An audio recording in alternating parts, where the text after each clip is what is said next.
আজকে 35 দিন বয়স, 2500 বডি স্কেচ ফর্ম কালকে উঠে গেছে।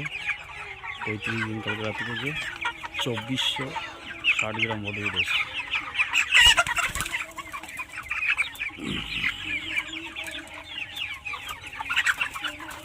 $2460 গ্রাম বডি উঠে এসছে।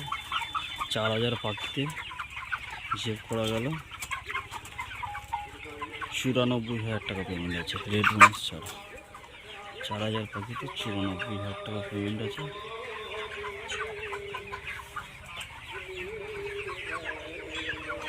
এই কটা আছে 400 পিস মতো আছে।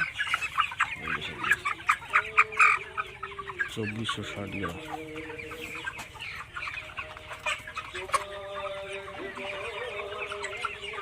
বারামতি কোম্পানিতে চাষ করেছে। চাষ করে পাখিটা 77 টাকা প্লাস কস্টিং আছে। 77 টাকা প্লাস কস্টিং আছে। 94,000 টাকা পেমেন্ট আছে পুরো পাখি।